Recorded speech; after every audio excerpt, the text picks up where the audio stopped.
하나님 말씀 누가복음 21장 5절에서 19절 말씀입니다.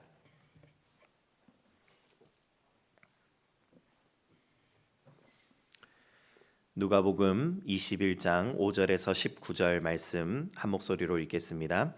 어떤 사람들이 성전을 가리켜 그 아름다운 돌과 허물로 꾸민 것을 말하매 예수께서 이르시되 너희 보는 이것들이 날이 이르면 돌 하나도 돌 위에 남지 않고 다 무너뜨려지리라. 그들이 물어 이르되 선생님이여 그러면 어느 때에 이런 일이 있겠사오며 이런 일이 일어나려 할 때에 무슨 징조가 있사오리이까? 이르시되 미혹을 받지 않도록 주의하라. 많은 사람이 내 이름으로 와서 이르되 내가 그라 하며 때가 가까이 왔다 하겠으나 그들을 따르지 말라. 난리와 소요의 소문을 들을 때에 두려워하지 말라. 이 일이 먼저 있어야 하되 끝은 곧 되지 아니하리라. 또 이르시되 민족이 민족을 나라가 나라를 대적하여 일어나겠고 곳곳에 큰 지진과 기근과 전염병이 있겠고 또 무서운 일과 하늘로부터 큰 징조들이 있으리라. 이 모든 일 전에 내 이름으로 말미암아 너희에게 손을 대어 박해하며 회당과 옥에 넘겨주며 임금들과 집권자들 앞에 끌어가려니와 이 일이 도리어 너희에게 증거가 되리라. 그러므로 너희는 변명할 것을 미리 궁리하지 않도록 명심하라. 내가 너희의 모든 대적이 능히 대항하거나 변박할 수 없는 구변과 지혜를 너희에게 주리라. 심지어 부모와 형제와 친척과 벗이 너희를 넘겨주어 너희 중에 몇을 죽이게 하겠고 또 너희가 내 이름으로 말미암아 모든 사람에게 미움을 받을 것이나 너희 머리털 하나도 상하지 아니하리라. 너희의 인내로 너희 영혼을 얻으리라. 아멘. 1989년 11월 9일 독일의 죽음의 띠라고 불렸던 베를린 장벽이 무너졌습니다. 무너진 장벽은 조각조각이 나서 여기저기로 팔려나갔다라고 합니다. 그리고 그 조각은 여전히 요즘에도 어떤 카드에 이렇게 그 조각, 작은 조각이 들어있어서 그 카드를 판매하는 일들이 일어나고 있다고 합니다. 이 상징적 건축물의 붕괴는 단순히 쌓아 올린 벽돌이 무너진 것 그 이상의 의미를 담고 있습니다. 장벽의 붕괴는 냉전의 상징이 그리고 독일 분단의 상징이 무너진 것이고 동독 체제가 무너졌다라는 소식입니다. 예수님은 오늘 성전을 바라보며 아름답다라고 감탄하는 이들 앞에서 이 성전이 곧 무너질 것이고 돌 하나도 돌 위에 남지 않을 것이라고 말씀하십니다. 성전은 앞서 말한 이 베를린 장벽과는 비교도 할 수 없을 만큼 거대한 상징이었습니다. 성전은 유대인들에게 민족적으로, 문화적으로, 종교적으로 삶의 구심점이 되는 상징적인 존재였습니다. 성전은 유대인들에게 하나의 세계이고 우주였습니다. 갓난아이에게 엄마라는 존재가 전부이고 우주인 것처럼 유대인들에게 성전은 우주와 같은 존재였습니다. 성전은 유대인들에게 심장과도 같은 존재였습니다. 그들의 삶이, 그들의 종교가, 그들의 체제와 질서가 모두 이 성전을 중심으로 이루어져 있었기 때문입니다. 모든 차원에서 성전의 중요성은 아무리 과장해도 지나침이 없는 것입니다. 궁극적으로 성전이라는 것은 이 이스라엘 백성들이 수천 년간 하나님과 맺은 관계를 상징했습니다. 성전이 저렇게 아름답게 서 있다라는 것은 곧 그들이 수천 년간 하나님과의 관계를 이처럼 맺어왔다라는 것을 보여주는 징표 같은 것이었습니다. 그런데 예수님은 이 성전이 곧 무너질 것이다 라고 말씀하시는 것입니다. 아니, 오늘 예수님의 말씀을 들어보면 예수님께서는 이 성전이 무너져야 한다라고 말씀하시는 것 같습니다. 완전히 새로운 시작이 필요하기 때문입니다.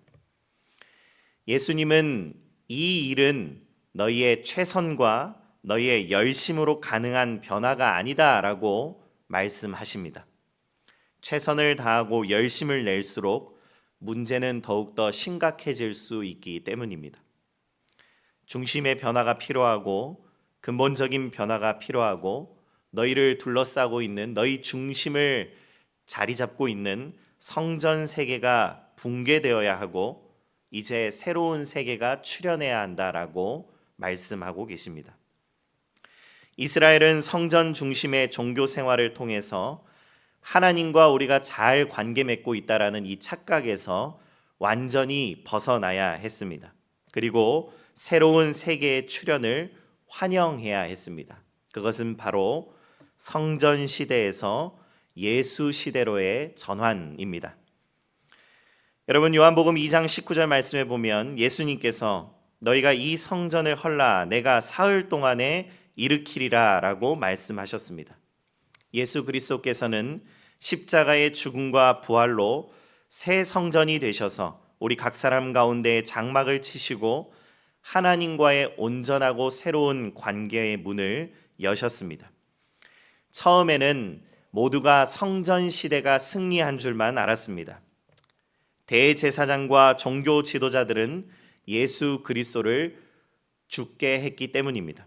그러나 그리스도는 다시 사셨고 70년의 성전은 참으로 무너졌습니다. 그동안 붙잡고 살았던 전통, 모두가 순응하는 질서와 체제가 아니라 예수 그리스도를 통하여 하나님과의 진짜 관계가 시작될 것이다 라고 주님께서 말씀하시는 것입니다. 우리는 이 사실을 받아들여야 합니다. 그리고 환영해야 합니다. 여러분, 우리도 마찬가지입니다. 우리가 예수님을 영접하고 그분이 나의 주인이 되어 삶을 다스릴 때 우리의 삶에는 충격이 주어져야 합니다. 내가 당연하다고 생각했던 것들, 모두가 그렇게 당연하게 여기는 것들, 그래서 아무 문제 없었던 장벽에 균열이 가고 그 성전이 무너져야 합니다. 예수 그리스도의 사랑과 그리스도의 긍휼과 자비와 용서와 온유와 겸손과 섬김이 나의 세계로 찾아 들어와야 합니다. 그때 우리는 주님께 모든 주도권을 내어드려야 합니다. 그렇지 않고 내 고집대로 계속해서 살아간다면, 또는 사람들은 다 그렇게 하니까 우리도 그 성전을 계속해서 붙잡고 있다면 예수님이 여신 새로운 세계로 진입할 수 없다라는 것입니다. 발터 베냐민이라는 사람은 파상력이라는 개념을 말했습니다. 이 파상력이 무엇이냐면 상상력과 비교하여서 생긴 개념인데, 상상력은 무엇입니까? 우리가 없는 것을 있게 하는 힘이 바로 상상력입니다. 그런데 파상력은 상상력과 달리 현존하는 대상에 부여된 착각과 망각을 깨트리는 것이 바로 파상력입니다. 그리스도 안에서 하나님 나라를 우리는 상상해야 합니다. 하나님 나라를 우리가 상상하기 위해 먼저 필요한 것이 있다면 그것은 우리를 둘러싼 성전 세계를 향한 파상력이 필요하다라는 것입니다. 우리의 이 성전 세계가 무너지고 붕괴되지 않는다면 우리는 그리스도께서 여신 하나님 나라의 상상의 날개를 펼칠 수 없다라는 것을 반드시 기억해야겠습니다. 사랑하는 성도 여러분, 오늘 우리의 삶 가운데에 무너져야 할 성전 세계는 무엇입니까? 우리가 늘 괜찮다라고 생각하고 당연하다라고 여기지만 예수 그리스도의 십자가와 부활의 능력이 우리에게 찾아왔을 때에 그 영적 세계의 실존과 또 그 능력이 우리에게 파고들었을 때에 우리를 무너뜨려야 하는 그 실체는 무엇입니까? 여러분, 그러므로 그리스도를 따르는 제자의 삶은 위험천만하고 많은 어려움이 뒤따를 수밖에 없는 것입니다. 왜냐하면 우리의 우주가, 우리의 세계가 무너지고 붕괴되는 것이기 때문입니다.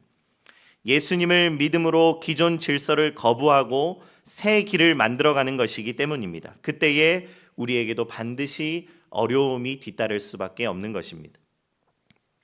성전 시대에서 예수 시대로의 전환을 앞두고 어떤 일이 일어나는가 제자들이 물었습니다. 그때 예수님께서 8절 말씀에 보면 거짓 메시아가 미혹하고 9절과 10절에 보면 전쟁과 소동과 민족 간의 충돌이 일어나고 11절 말씀에 보면 우주적 공포와 자연재해들이 일어난다라고 말씀하십니다. 한마디로 정리해 보면 매우 혼란스러울 것이다라고 말씀하시는 것입니다. 우리의 집중력을 흐트러뜨리는 일들이 계속해서 일어난다라는 것입니다. 혼란 속에서 흔들리지 않는 분별력이 너희에게 필요하다라고 말씀하고 계십니다. 여기에 박해가 뒤따른다라고 말씀하십니다. 배신과 미움과 고난이 이어진다라고 말씀하십니다. 세상 통치자들과 권력자들, 심지어는 가족과 친척들, 내가 정말 믿었던 친구들이 나를 핍박하기 시작한다라고 말씀하십니다. 우리가 예수 그리스도를 따를 때에 사람들은 이렇게 말한다라는 것입니다. 너 왜 그래? 적당히 해. 너만 잘났냐? 그래서 우리는 외로운 길을 그리고 그 거칠고 험한 길을 걸어갈 수밖에 없다라고 말씀하십니다. 그러나 그때에 흔들리지 않고 그 길을 걸어갔던 그리스도의 제자들처럼 우리 또한 주님의 약속을 기억하며 담대히 이 길을 걸어 나가야겠습니다. 주님은 우리에게 약속하셨습니다. 그 고난의 시간은 너희가 이 복음을, 이 이야기를 전하는 기회가 될 것이다. 너희들은 그때에 그 어려운 상황에서 벗어나기 위하여 미리 궁리할 필요가 없다. 왜냐하면 내가 너희에게 지혜를 줄 것이기 때문이다. 또한 너희는 인내로 너희의 생명을 보존하라. 끝까지 잘 참고 견디라고 말씀하십니다. 고난에서 우리 그리스도인들이 보여야 할 자세입니다. 사랑하는 성도 여러분, 성전 시대에서 예수 시대로의 전환을 환영하시고 맞이하시기 바랍니다. 그 예수 시대로의 전환이 우리에게 반드시 어려움과 또 고난과 역경의 길이 될지라도 그 가운데에 그리스도의 약속을 붙잡으시고 끝까지 충성하며 걸어가시는 우리 모든 성도님들 되기를 간절히 축복합니다. 제가 기도하겠습니다. 사랑 많으신 하나님 아버지, 예수 그리스도께서 오랜 시간 이어져 온 성전 시대를 허무시고 새로운 하나님과의 관계를 여시는 새로운 시대를 여셨음을 우리가 믿고 확신합니다. 하나님, 날마다 그리스도 앞에 나아가 예수 그리스도께서 우리에게 말씀하시는 것, 그 말씀에 힘입어 살아갈 수 있도록 인도하여 주시고 그리스도 안에서 하나님과 참되고 올바른 관계로 나아갈 수 있도록 은혜 허락하여 주시옵소서. 그때에 우리의 삶에 여러 가지 어려움들이 찾아올지라도 주님의 약속을 의지하며 담대히 걸어나가는 주의 제자들 될 수 있도록 은혜 내려 주시옵소서. 모든 말씀 예수 그리스도의 이름으로 기도드립니다. 아멘.